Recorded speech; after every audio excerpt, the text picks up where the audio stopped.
Alright guys, welcome back to lesson 6.3. We are starting off with example 4, discussing the logarithm and logarithmic functions. So now we're going to talk about inverse properties. So you're familiar with the word inverse. It means kind of like the opposite. So like the inverse of addition is subtraction. The inverse of multiplication is division. The inverse of squaring is a square root. Those things. So now we're going to talk about inverses of log properties. It can get a little confusing, so as always, if you need a little extra help or have a few questions, please ask in class. All right, I'm going to try to break this down as simple as I can for you guys. So right here, using the inverse properties, by definition of logarithm, it follows that a logarithmic function, g of x equals log of b of x, is the inverse of the exponential function f of x equals b to the x. So I just want to highlight that. So this and this are inverses. I hate that it drags the ink with it for some reason, even though it was printed a while ago. All right, sorry. This means that if you have a function like this and this,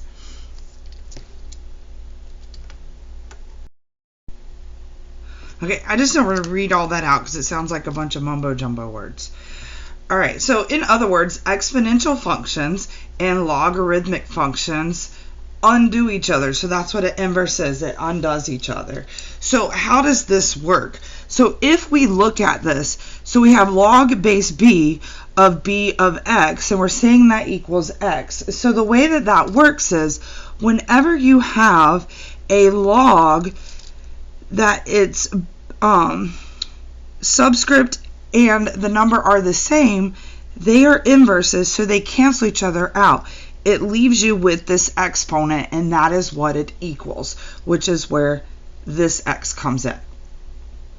All right, same thing if you have a base raised to the power of a log, and that log's subscript is the same number, then those are inverses, and they undo each other.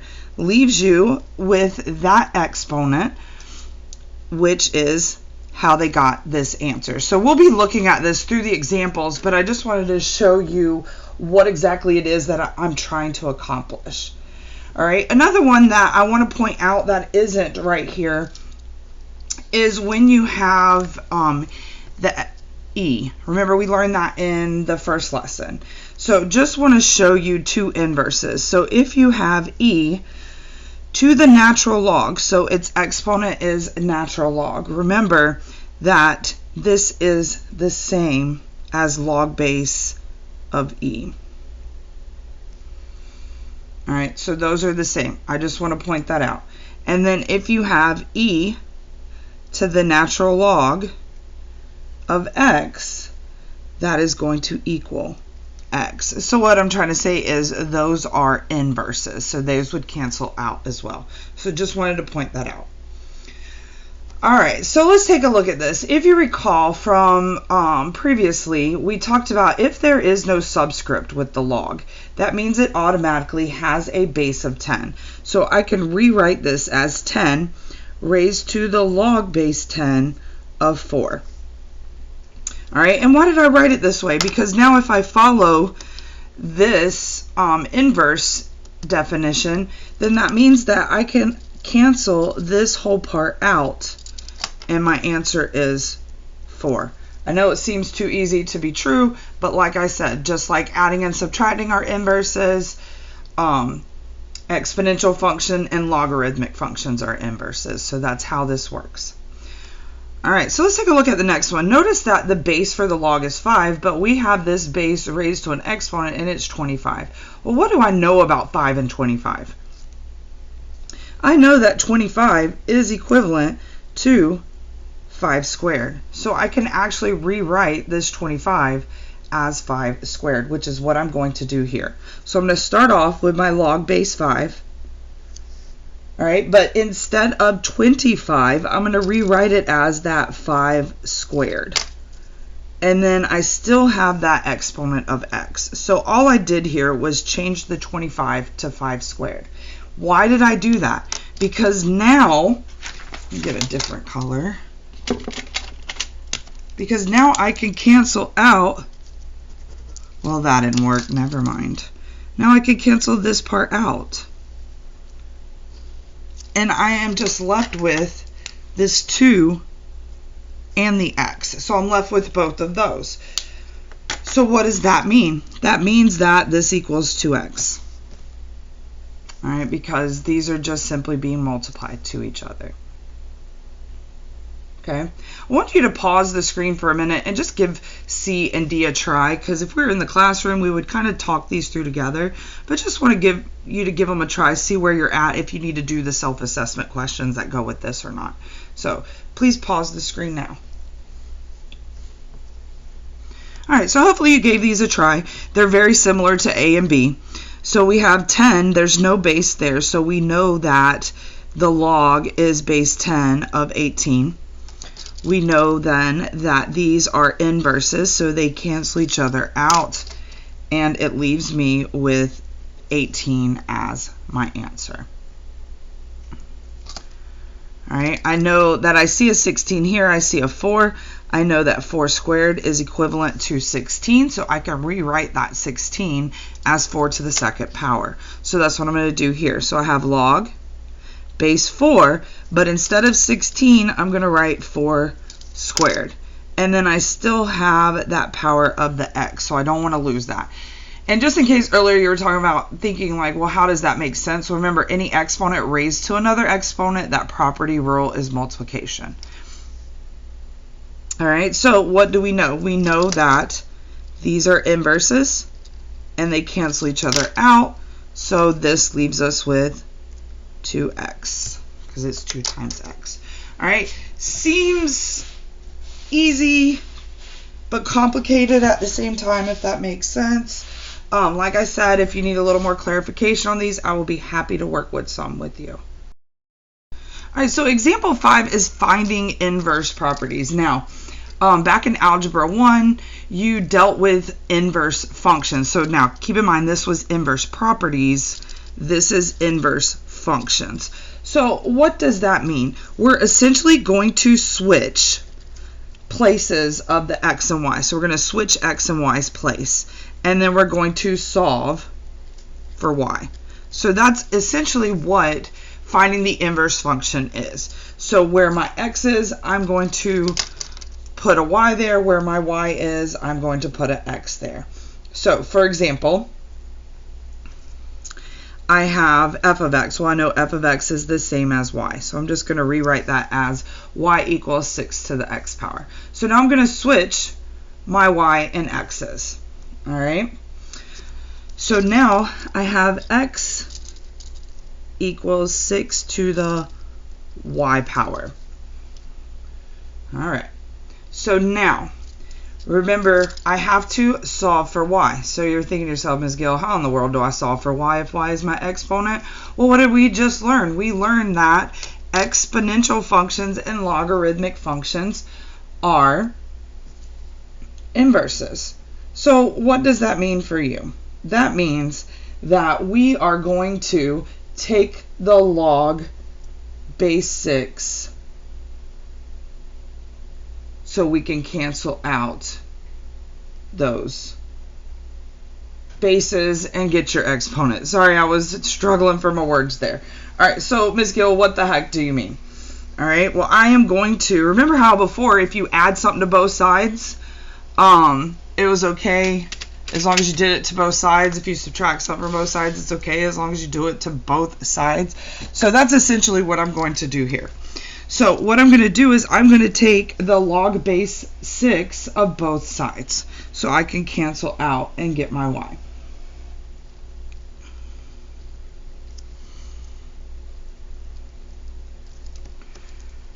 All right, so this is just like multiplying on both sides, adding on both sides. The only thing,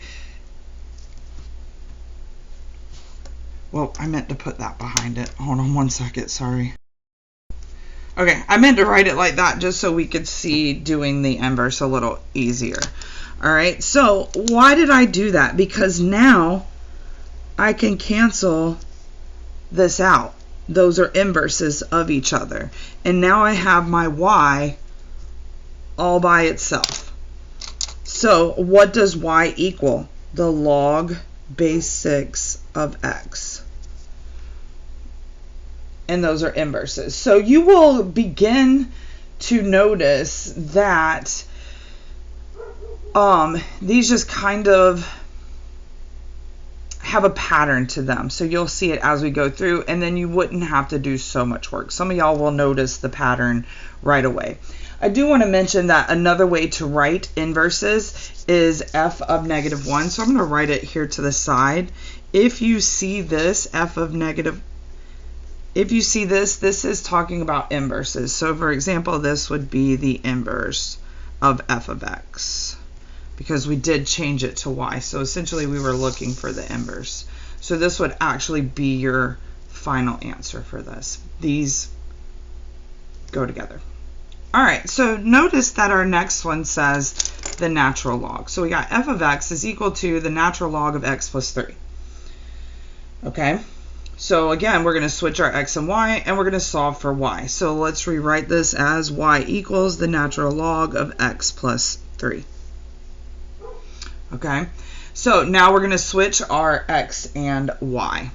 So I'm going to have x in the y spot, y in the x spot.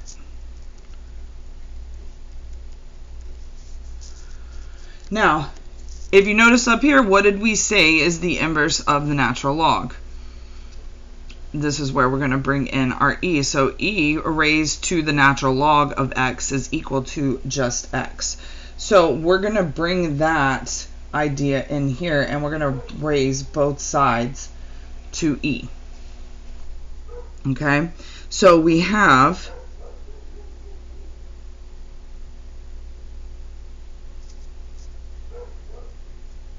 so we got e to the natural log. We're going to write on both sides. I guess I should have kind of did this in a different color, but it'll be all right. All right, and then on this side we have x still, and on this side we have y plus 3.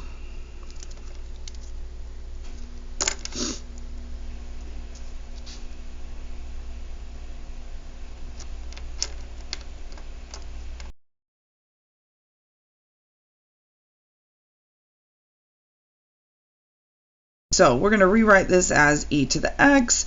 We're going to rewrite this side as e to the natural log of y plus 3. All right.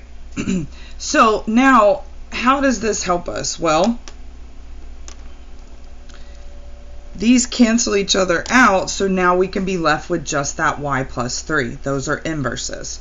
So we have e to the x power equals y plus 3. And remember, our goal is to solve for y. So then how do we get y by itself? We subtract 3 from both sides. So we end up with, sorry I didn't give us that much room here, we end up with y equals e to the x power minus 3. So again, these ones here I think are the most challenging ones in this whole lesson. So if you need to discuss them, we can. If you want to give these a try, pause now and give them a try, and then if you do well with them, you won't need to do the self-assessment questions. Okay, so for the first one, hopefully you got to this part of switching your x and y. Again, if we want to get to this y, we need to take the log of the base of that number. So I'm going to take the log base 9 of both sides.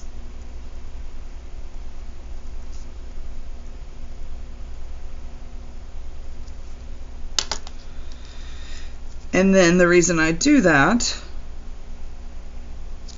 oh, I forgot a 9, sorry. The reason I do that is these cancel each other out, and our y is equal to log base 9 of x.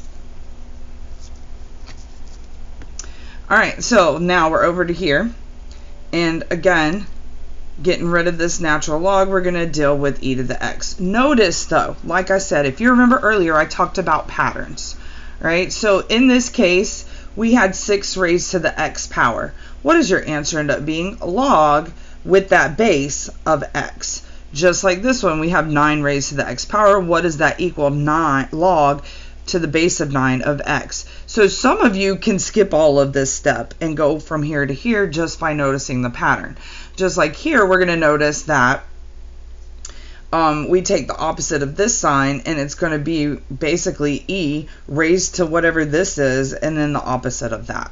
So on this case, let's see if that happens. If we got e raised to the x minus 6, if that's what we end up with. All right, so I'm going to rewrite this as y equals the natural log of x plus 6, and then I'm going to switch my x and my y.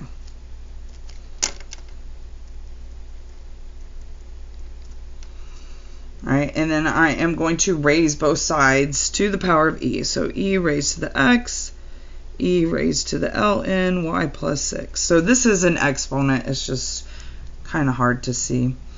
All right, reason I did that is because these cancel each other out. They are inverses. And we're left with e to the x equals y plus 6. We can then subtract 6. And I think my red pen is running out of ink. And we have e to the x minus 6 is equal to y. So again, that is what we just, what is it when you think of something? Predicted. Don't know why I lost that word. All right, sorry. So that's what we predicted.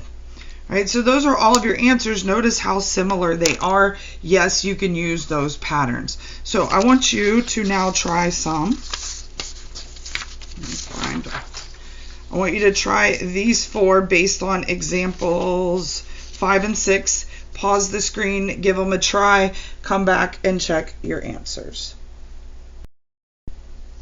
All right, so hopefully you gave these a try, and this is what you came up with. Again, if you need a little help with these, please come ask, okay?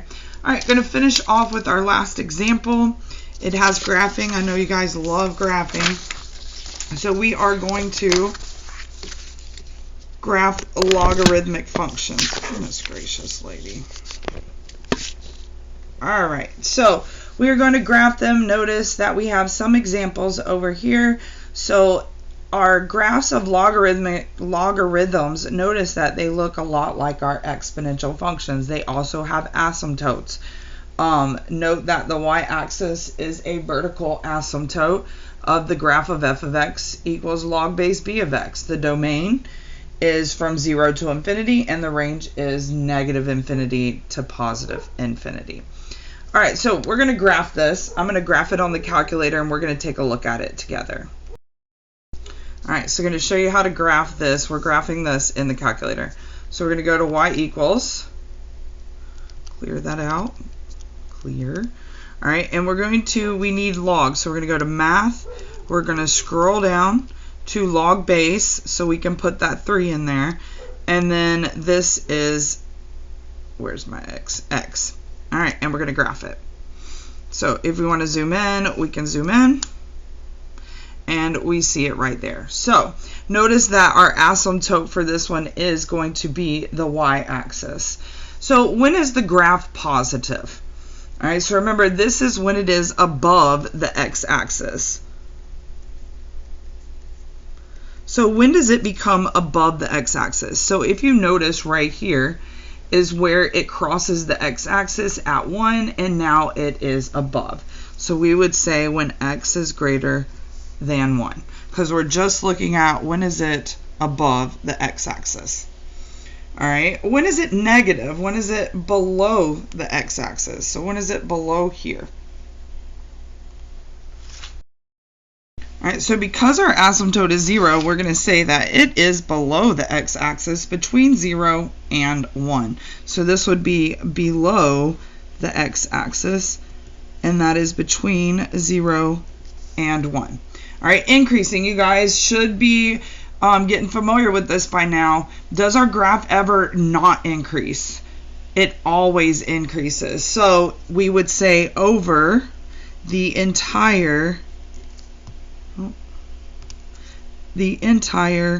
domain. So it's always increasing. So when does it decrease? It never decreases. So we would say no real numbers.